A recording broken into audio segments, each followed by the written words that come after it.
Ini perjumpaan kita yang terakhir, saya sedih. Karena nanti subuh saya akan balik ke Jakarta. Tapi saya percaya ya, insya Allah tahun depan kita balik lagi ya. Banyak yang udah tanya, Bu sudah mau jadi warga negara sana ya? Ya sudah gak pulang-pulang. Saudara, Tuhan itu baik luar biasa. Tadi kita mendengarkan kesaksian dari ya Edwardson, bagaimana kehidupan, bagaimana perjuangan. Ketika kita nyanyi itu rasanya gampang ya. Jangan pernah menyerah, jangan berputus asa. Nyanyi itu kelihatan enak ya. Enak gak saudara?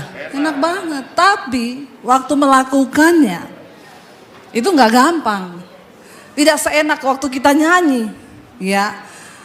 Tadi malam kita sudah belajar, Yesus datang dengan sebuah janji bahwa Dia akan menyertai kita. Tapi berapa banyak kali kita juga tidak percaya bahwa Tuhan menyertai. Ketika keadaan menjadi tidak enak, ketika keadaan menjadi tidak nyaman, ya, tidak gampang saudara. Ketika kita berkata bahwa Tuhan itu menyertai. Waktu keadaan keuangan kita baik, waktu kesehatan kita baik, keluarga kita baik, rumah tangga kita baik, bisnis kita baik. Dan kita berkata bahwa Tuhan itu menyertai, itu mudah. Tapi ketika keadaan rasanya sulit dan kita berkata Tuhan menyertai, itu loh yang tidak mudah. Tapi itu iman. Amin. Amin. Ya, waktu engkau punya uang, engkau bilang engkau baik Tuhan, dahsyat. Orang dunia pun melakukan hal yang sama. Tapi ketika kita nggak punya uang dan kita bilang Tuhan engkau baik, engkau dahsyat, engkau luar biasa, itu iman. Amin. Dan itu yang dahsyat di mata Tuhan. Ya, saudara mendengar khotbah dan menghidupi melakukan firman itu tidak seenak waktu kita dengar. Makanya ketika kita dengar gampang kita amin, yes. Baru keluar dari pintu gereja itu aja. Udah masuk WA jangan lupa ya jatuh tempo tanggal sekian. Rasanya itu firman melayang semua. Iya Pak, iya. Menghadapi kenyataan hidup ini loh, itu gak mudah. Saya ingat dulu ketika saya di kos-kosan, waktu saya diusir dari keluarga saya di tempat kos, anak cuci baju anak-anak kos, saya doa saudara, saya puasa, saya mencari kehendak Tuhan. Saya doa dapat penglihatan, saya berdiri di depan ribuan orang, saya berkhotbah. Lalu Tuhan berkata, satu saat engkau akan mengalami semua itu. Engkau akan berdiri depan ribuan orang. Bahkan bangsa-bangsa akan menanti pengajaranmu. Pulau-pulau akan menanti pengajaranmu. Saya nangis dalam hadirat Tuhan. Amin Tuhan, aku percaya. Rasanya saya sudah naik tinggi masuk dalam hadirat. Begitu amin keluar kamar doa, lihat pakaian kotor. Cucian. Rasanya buyar semua tadi tuh janji-janji Tuhan. Tetapi bagaimana kita bertahan dan tetap percaya kepada Tuhan?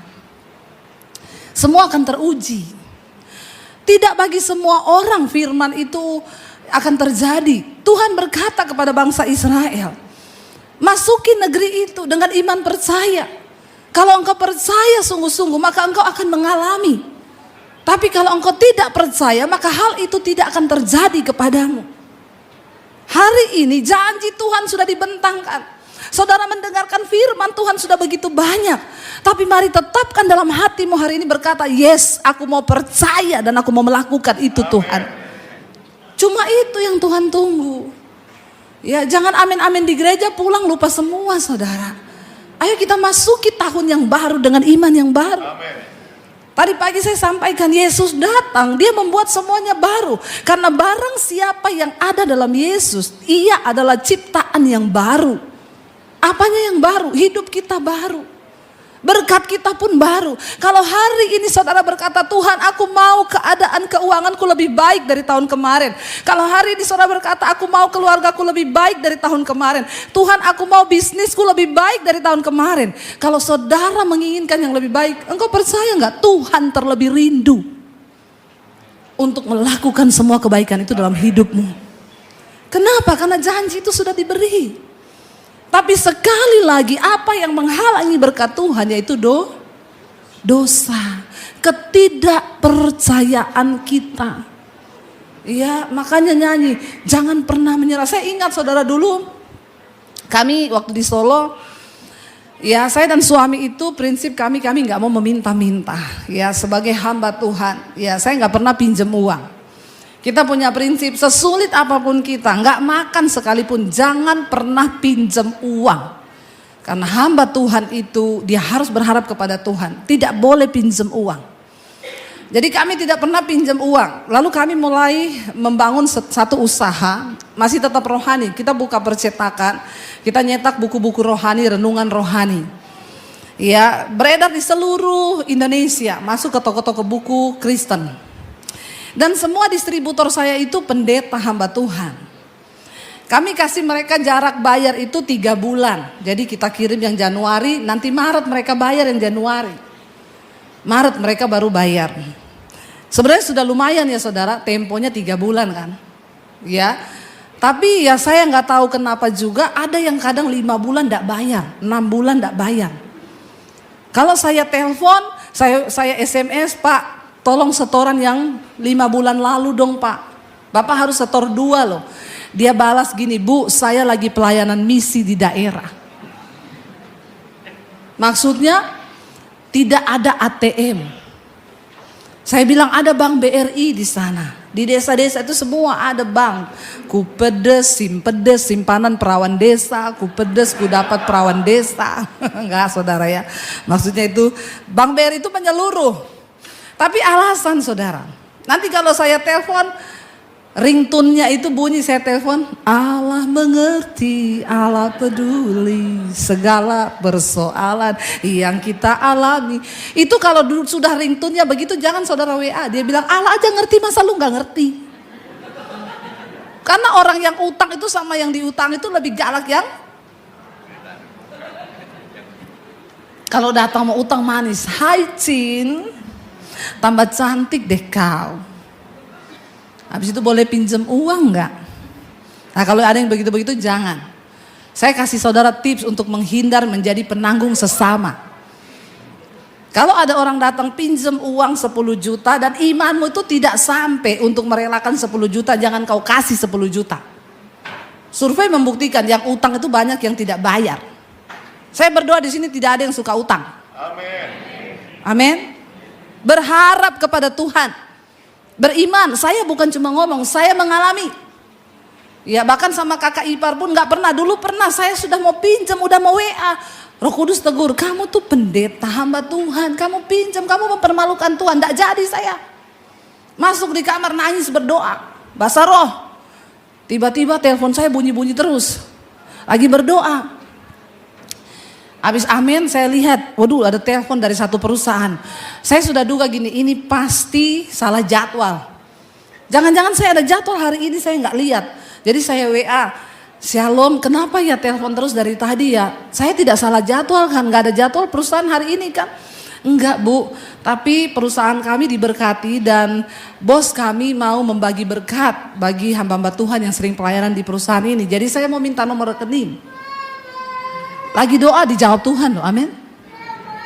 Kenapa? Karena saya tidak menaruh harapan pada manusia. Coba kalau saya sudah pinjam sama kakak ipar saya, mungkin telepon itu tidak akan berdering. Saudara mengerti maksud saya? Taruh harapan dan imanmu kepada Tuhan. Akhirnya saya kembali ke cerita itu. Bahkan saudara ada satu toko buku rohani itu nggak bayar sama sekali. Hampir 1 tahun. Saya tagih ke dia, jawabannya ada-ada saja. Saya bilang, Pak, barang gak pernah retur loh. Habis semuanya tapi uang gak pernah masuk. Ada apa Pak? Tolonglah kami ini juga mau beli kertas. Gak ada yang bisa kasih gratis. Kertas tuh harus lunas di depan sebelum kami ambil lagi. Saya gak peduli Bu, saya bilang gak ada uang, gak ada uang.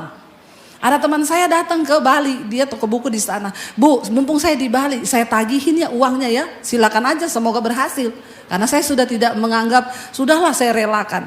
Dia datang saudara, teman saya datang ke tokonya, saya ditelepon, saya lihat, dua kalau nggak dia bayar, saya dimaki-maki habis. Bener, dia telepon saya angkat, halo, Shalom Pak, Ibu kirim orang ke Bali untuk nagih. Ibu kirim 1 truk tentara juga. Kalau saya nggak ada uang, saya nggak bisa bayar. Saya bilang saya tidak pernah kirim orang Pak, dan saya sudah merelakan urusanmu tinggal sama Tuhan dan sorga saja.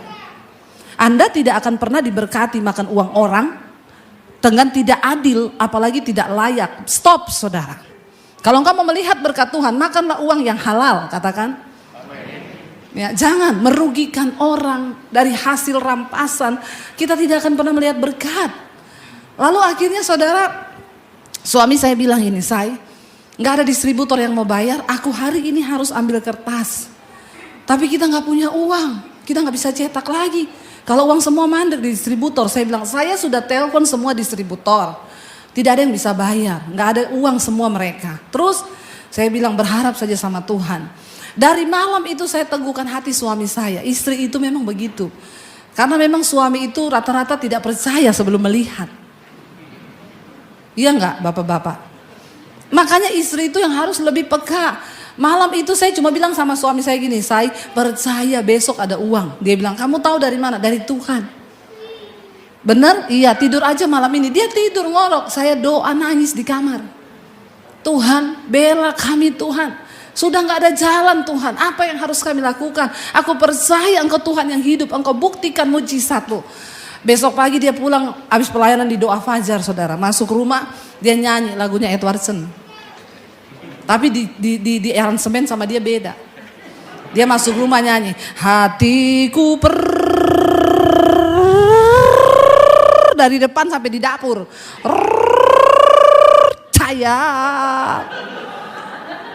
Saya bilang, kenapa kamu nyanyi R-nya panjang sekali? Antara percaya dan tidak. Tidak segampang nyanyi lagu kan? Dia bilang kalau orang percaya benar nyanyi hatiku percaya, kayak nyanyi di Betaan ini temponya benar-benar percaya loh. Cepet kan? Hatiku percaya. Kalau temponya berubah itu sudah antara percaya dan tidak. Hatiku percaya. Itu antara iya dan tidak. Terus saya bilang sama suami saya, ya kita harus beriman sama Tuhan. Percaya nanti siang tuh ada uangnya say. Dari mana? Semua distributor gak ada yang iyain.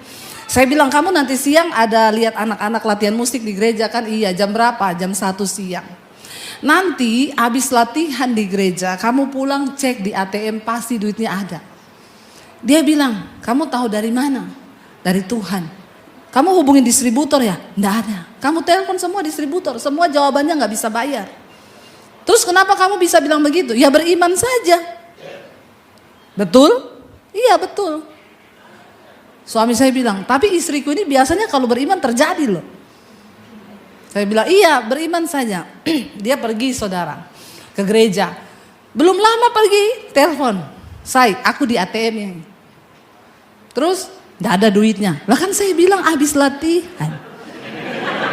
Kenapa kau belum latihan? Sudah kau cek itu ATM. Enggak, aku cuma mau uji aja benar atau tidak. Lah kan aku bilang tadi habis latihan. Tapi benar akan ada yang transfer. Iya ada. Dari mana? Enggak tahu, cuma Tuhan suruh ngomong gitu. Beneran loh ya, tenan loh ya. Tenan.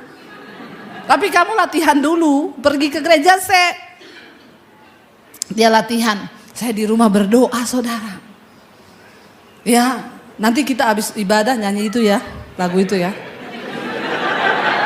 Biar kita lihat yang percaya mana yang tidak mana. Kalau yang itu panjang berarti roto-roto tidak percaya. Saudara, saya berdoa di rumah. Tuhan, aku percaya Engkau hidup, tolonglah Tuhan. Biar suamiku percaya, karena memang laki-laki itu disuruh percaya sulit. Karena laki-laki itu sering lebih pakai logika. Supaya dia melihat bahwa Engkau itu ada. Istri-istri yang harus berdoa begitu buat suamimu, amin. Nggak ada yang amin ibu-ibu ini. Ya amin yang kenceng. Kita bantu mereka untuk percaya, karena laki-laki itu lebih sering pakai logika. Anaknya masih kuliah 10 tahun, dia udah mikir dari sekarang. Bener. Ada bapak-bapak, bu mau beli rumah saya enggak? Kenapa? Anak saya mau kuliah bu.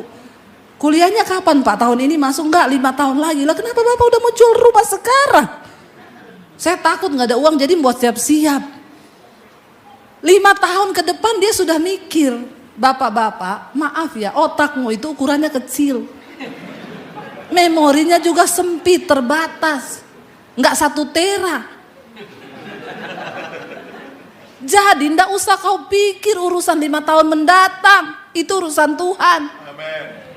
Bukankah Alkitab berkata kesusahan sehari cukup untuk sehari?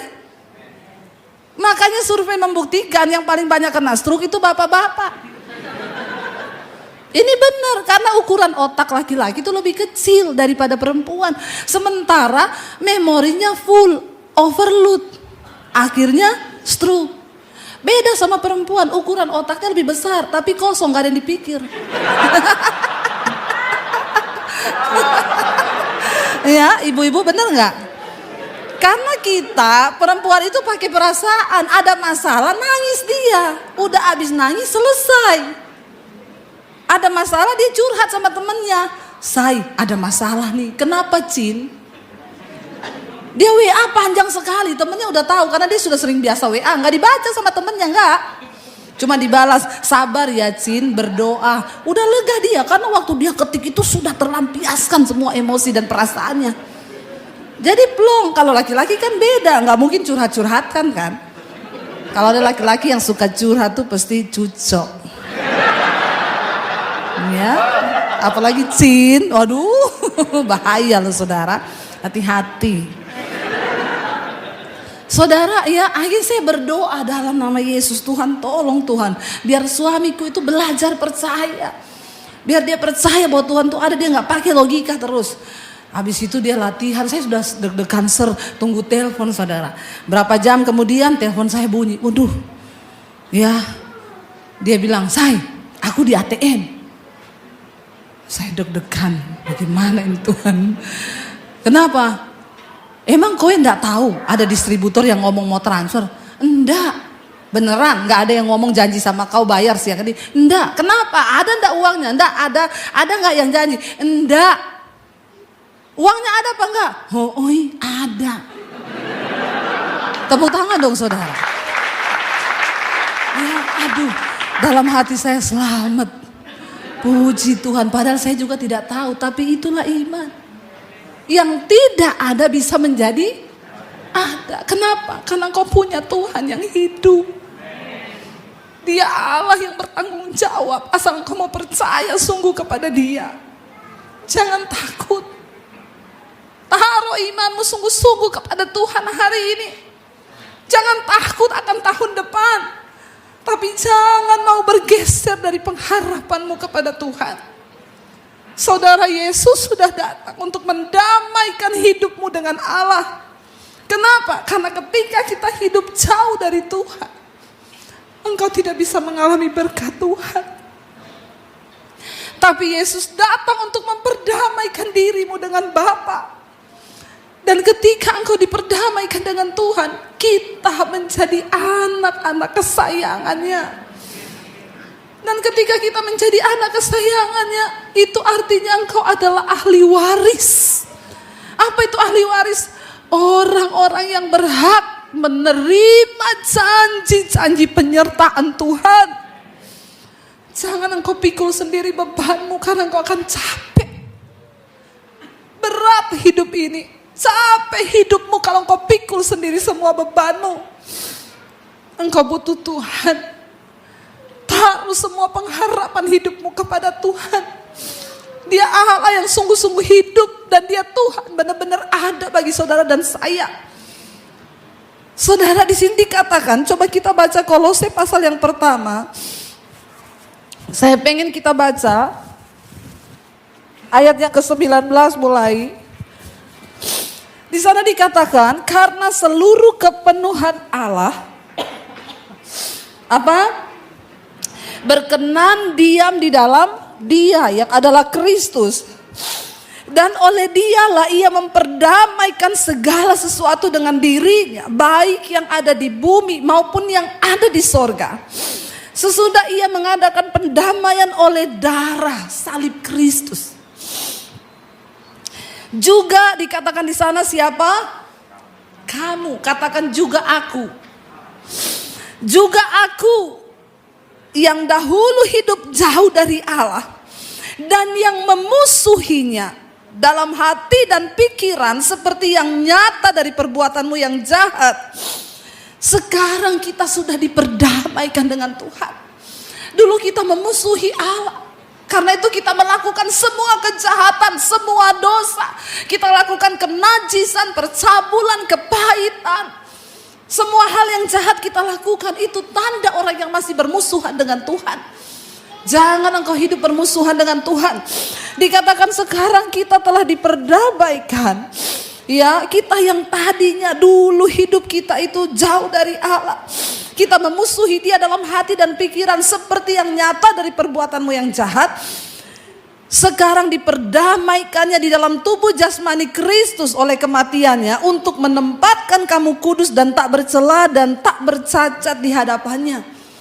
Kita telah dipilih menjadi anak-anak Allah. Kita diperdamaikan sehingga kita layak menjadi orang-orang yang menerima janji Tuhan.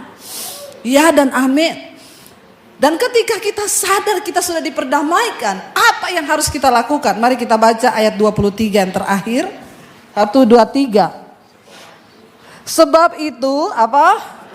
Kamu harus bertekun dalam iman, tetap teguh dan tidak bergoncang, dan jangan mau digeser dari pengharapan Injil yang telah kamu dengar dan yang telah dikabarkan di seluruh alam di bawah langit, dan yang aku ini Debbie Basjir, ini Paulus yang telah menjadi pelayannya. Kita menjadi pelayan-pelayan perdamaian itu, membawa perdamaian Kristus dalam hidup kita. Bertekun dalam iman hari-hari ini saudara. Masuki tahun yang baru dengan engkau bertekun di dalam iman. Saya kemarin dapat telepon dari seorang, Bu, saya menjadi Kristen puluhan tahun dengan suami saya. Kami di gereja, Bu, tapi saya tidak mengerti menjadi Kristen yang benar. Ternyata banyak hal yang kami lakukan di luar pengetahuan iman. Setelah saya mendengarkan khotbah-khotbah ibu, saya mengerti. Ibu tahu sekarang setiap hari saya dengar khotbah ibu itu 4 jam sampai 5 jam. Awalnya suami saya itu setiap kali pulang lihat saya dengar khotbah ibu, apa sih kok tiap hari dengerin itu terus. Lama-lama di tempat tidur suaminya ikut mendengar. Dia bilang benar juga ya. Lalu Bu, sekarang suami saya ketagihan untuk dengar khotbah.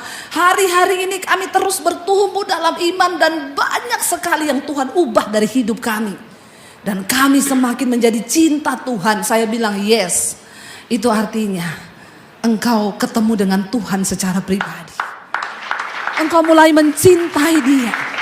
Orang yang berjumpa dengan pribadi Yesus akan mencintai Dia. Dan mereka suka akan hal-hal rohani. Bangun imanmu.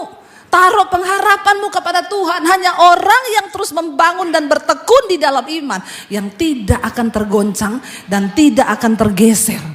Dikatakan jangan mau digeser. Kalau ayat ini berkata jangan mau digeser, berarti ada satu kuasa yang mencoba menggeser imanmu. Mana tadi yang badannya besar di sini, yang atletis? Fandi ya? Sini, yang paling gede. Saya mau pakai dia jadi alat peraga. Soalnya dia badannya besar. Kita lihat seberapa besar kekuatannya. Ya. Saya pilih nih yang paling besar, berdiri samping saya. Sini, berdiri. Ya. Ini kan gede saudara badannya ya. Coba kalau saya geser, tergeser kan? Tapi sekarang kamu pasang kuda-kuda, karena kamu tahu saya akan menggeser. Dengan kekuatan yang sama. Saya tidak menambah kekuatan loh. Ya, saya melihat. Sudah? Makan banyak tiap hari toh? Oh, ini belum makan? Ah, alasan. Ya, coba ya, pasang kuda-kuda ya. Saya dengan kekuatan yang sama. Nggak bisa loh, malah saya mau tergeser loh. Ih, beneran. Saya tambah loh saudara. Saya tambah 3 kali lipat. Ih, nggak bisa. Ini yang namanya jangan mau digeser. Tadi waktu dia nggak tahu saya mau geser dia tergeser. Tapi karena dia tahu ada satu kuasa yang akan mencoba menggeser dia pasang kuda-kuda. Ih, tolong tunduk sama saya. Ayo geser. Udah Pandi, turun Pandi. Aduh, ya saya keseleo loh tangan saya. Haleluya saudara ya.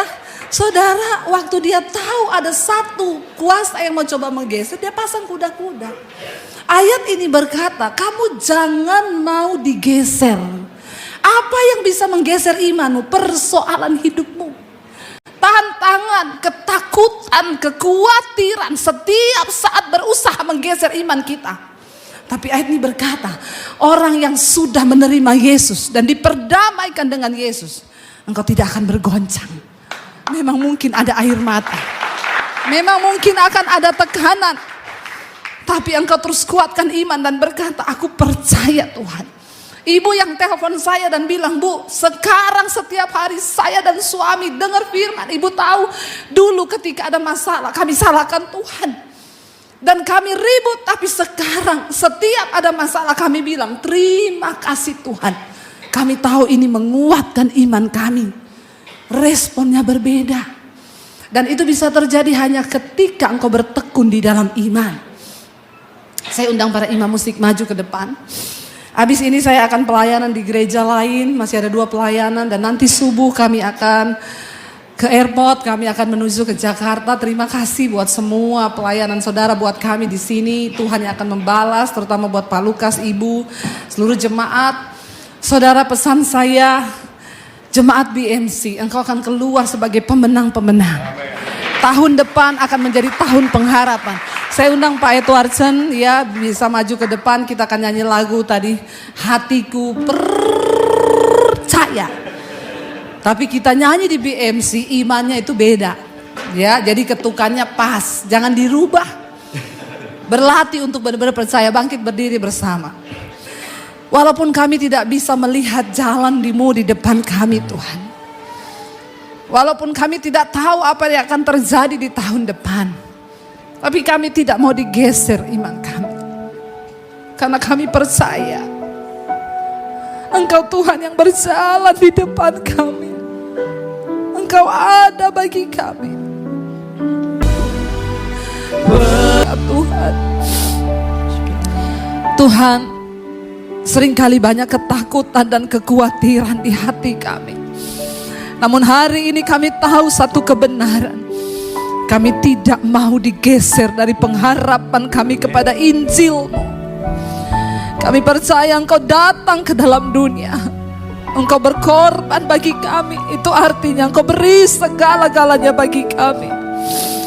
Hari ini buat kami mampu untuk berjalan dalam jalan-jalan-Mu, Tuhan. Sebelum kami tinggalkan tahun ini, kami mau datang menyerahkan seluruh hidup kami ke dalam tangan Tuhan. Karena kami tahu tidak ada satupun yang pasti di dunia ini kecuali janji-Mu, Bapa. Kami mau berpegang kepada janji itu dan tidak mau digeser oleh apapun juga. Angkat tanganmu lebih lagi dengan iman, katakan, hatiku percaya. Tidak selamanya kita harus mengerti jalan Tuhan. Tapi untuk selamanya kita harus belajar percaya kepada Tuhan. Sekalipun mengikuti jejaknya itu berat. Seringkali apa yang kita mau secara daging tidak terjadi. Tapi percaya saudara, waktu kau ikut jejaknya Tuhan. Ayub berkata begini saudara. Perintah dari bibirnya tidak kulanggar. Dalam sanubariku kusimpan ucapan mulutnya. Mari dengarkan firman Tuhan dan simpan itu dalam hatimu. Waktu engkau menyimpan firman dalam hatimu, maka firman itu yang akan menuntunmu saudara untuk mulai mengikuti kehendak Tuhan. Waktu kau simpan firman dalam hatimu, maka firman itu yang akan berkuasa membawa engkau sampai pada tujuannya Tuhan. Karena firman itu berkuasa. Dan firman itu dikatakan akan mengerjakan setiap apa yang disuruhkan Allah untuk terjadi dalam hidup kita. Bahkan Ayub berkata begini, tetapi Tuhan itu tidak pernah berubah. Siapa dapat menghalangi Tuhan? Perhatikan saudara, kalau hari ini engkau belum mencapai satu tujuan di hidupmu, jangan salahkan orang lain. Jangan pernah salahkan gara-gara dia ini, saya nggak bisa dapat ini. Jangan pernah salahkan nih gara-gara dia ini, sampai saya hari ini harus begini. Waktu Tuhan yang menentukan untuk engkau dapat mencapai sesuatu. Maka dikatakan tidak ada yang bisa menghalangi Tuhan. Tidak ada yang dapat menghalangi kuasa Tuhan yang besar untuk membawa engkau digenapi janji itu dalam hidupmu. Gak ada. Tidak ada satu manusia yang berkuasa pun, saudara, yang dapat menghalangi jalan Tuhan atas hidupmu.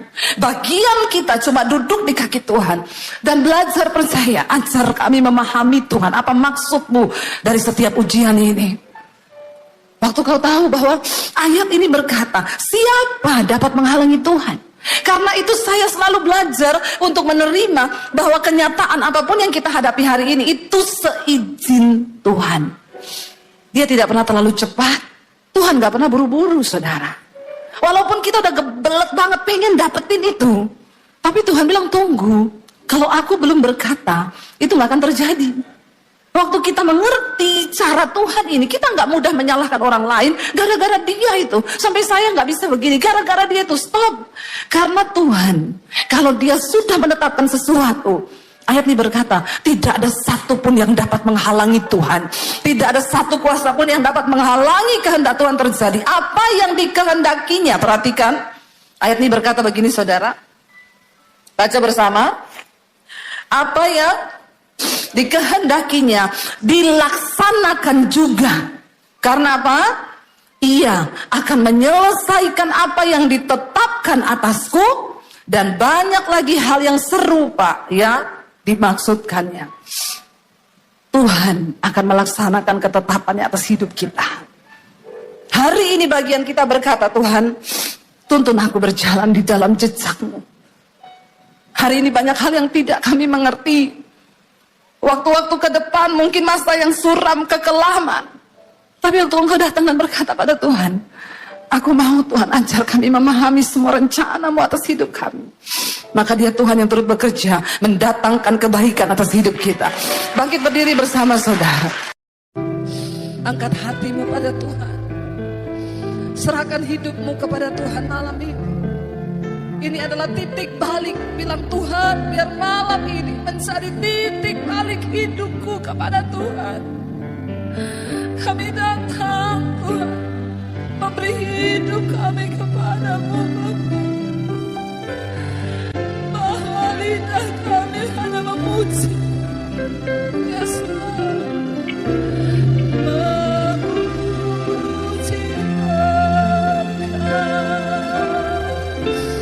kemurahan-Mu lebih dari hidup. Tutup mata dalam hadirat Tuhan. Bapa, lihat setiap hati kami malam ini. Kami datang, Tuhan. Tuhan yang tahu hidupmu masing-masing, saudara.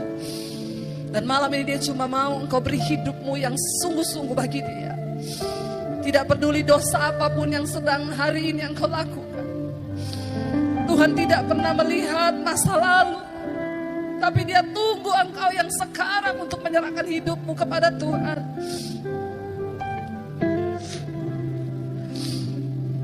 Ini hidup kami, Tuhan Yesus. Berapa banyak di antara saudara yang mau sungguh-sungguh menyerahkan hidupmu pada Tuhan? Angkat tanganmu di tempatmu, saya akan berdoa. Tuhan, Engkau melihat setiap tangan kami yang terangkat kepadamu, Tuhan. Ini kami di atas kota Palangkaraya ini, Tuhan. Kami datang menyerahkan hidup kami kepada Tuhan. Biar kemurahan-Mu nyata di hidup kami, Bapa. Ya Yesus, kami tahu malam hari ini surga bersorak-sorai melihat setiap anak-anak-Mu datang menyerahkan hidup mereka kepada Tuhan. Jesus, sebab tidak ada persembahan yang menyenangkan hati Tuhan selain persembahan hidup yang kudus dan yang berkenan kepada Allah. Apapun keadaan kami malam ini, kami mau berkata sekali Yesus, kami mau tetap pilih Yesus saja dalam hidup kami. Tuhan, apapun yang sedang mereka alami dalam hidup mereka malam ini, hamba percaya Engkau yang Maha Tahu. Yang terikat dengan dosa sudah dilepaskan dalam nama Tuhan Yesus.